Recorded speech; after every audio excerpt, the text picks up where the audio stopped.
ہمارے نبی پہ درود پڑھتا ہے تو اللہ کا درود پڑھنا کیا ہے؟ پروردگار عالم ہمارے آقا پہ جو درود پڑھتا ہے تو درود پڑھنا اللہ رب العزت کا یہ کیا ہے، اس کا تصور کیا ہے؟ چنانچہ حضرت امام بخاری سے منقول ہے کہ اللہ تبارک و تعالیٰ کے درود پڑھنے کا مطلب ہے فَهِيَ مِنَ اللَّهِ ثَنَاؤُهُ عَلَيْهِ عِنْدَ الْمَلَائِكَةِ وَيُعَظِّمُهُ۔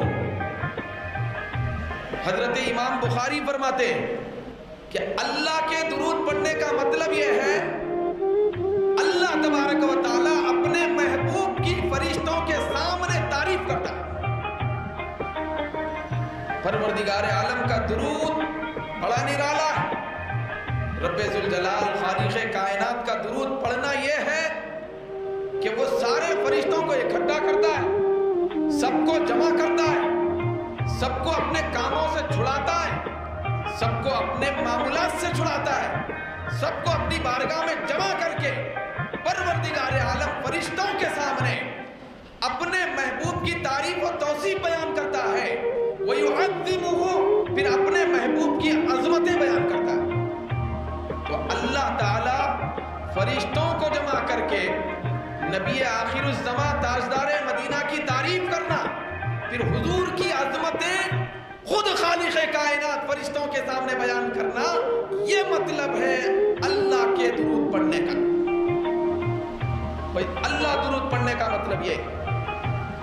اب یہاں رک کے تھوڑا سوچیں کہ اللہ تبارک و تعالیٰ جب اپنے محبوب کی تعریف فرشتوں کے سامنے بیان کرتا ہوگا، پھر اپنے محبوب کی بڑائی بیان کرتا ہوگا، پھر اپنے محبوب کی رفعت اور بلندی درجہ اور عظمت بیان کرتا ہوگا، یہ بات طے ہے اللہ سے بڑھ کر اپنے محبوب کی تعریف کوئی نہیں کر سکتا، کیونکہ اسی نے بڑائی دی ہے، اسی نے عظمت عطا کی ہے، اسی نے مرتبہ دیا ہے، اسی نے قابل تعریف بنایا ہے، اسی نے اپنے مصطفیٰ کی ذات کو سجایا ہے، اسی نے اپنے محبوب کی ذات کو سنوارا ہے، اسی نے محبوب کے چہرے کو زینت بخشی ہے، اسی نے نورانی پیکر کو اپنے دستے قدرت سے بنایا ہے۔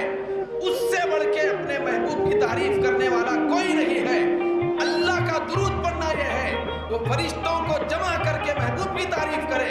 اسی لیے جب ہم درود پڑھنے کے لیے آمادہ ہوتے ہیں، درود پڑھنے کا ارادہ کرتے ہیں، درود پڑھنے کے لیے بیٹھتے ہیں، ہمارا درود پڑھنا بھی کچھ ایسا نرالا ہوتا ہے۔ ہم عرض کرتے ہیں اللہ کی بارگاہ میں اللہم صلی علی محمد، اے اللہ تو محمد عربی پر درود پڑھ۔ اللہ نے ہم سے کہا، ہم سے ارشاد فرمایا کہ اے ایمان والو تم میرے نبی پہ درود پڑھو، تو ہم الٹا پروردگار عالم کی بارگاہ میں معروضہ رکھ رہے ہیں۔ درود میں، درود کے کلمات یہی ہیں کہ اللہم اے اللہ صلی علی، تو درود پڑھ محمد ہمارے آقا محمد عربی پر۔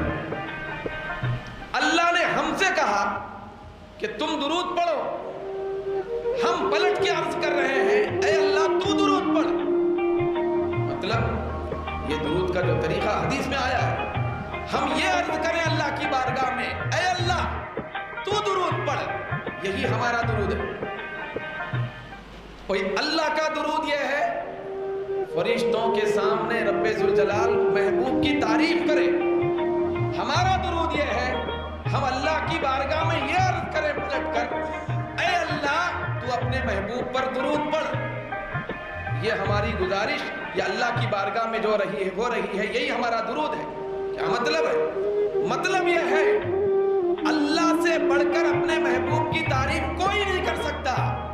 ہم اللہ کی بارگاہ میں یہ معروضہ رکھ رہے ہیں اے پروردگار تو جو ہم کو درود پڑھنے کا حکم دیا ہے، ہماری التجا یہ ہے تو ہماری طرف سے درود پڑھ۔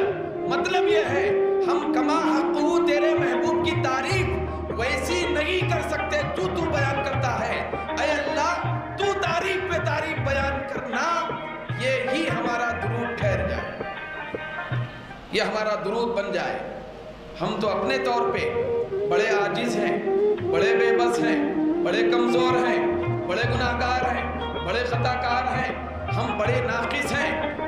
ہم کمال سے محروم ہیں، ہم وہ تعریف نہیں کر سکتے تیرے محبوب کی جو تو اپنے طور پہ کرتا ہے، اسی لیے ہم پلٹ کے تیری بارگاہ میں عرض کر رہے ہیں، اے رب ذوالجلال تو خود اپنی شان کے لائق اپنے محبوب پہ درود کی برسات نازل فرما۔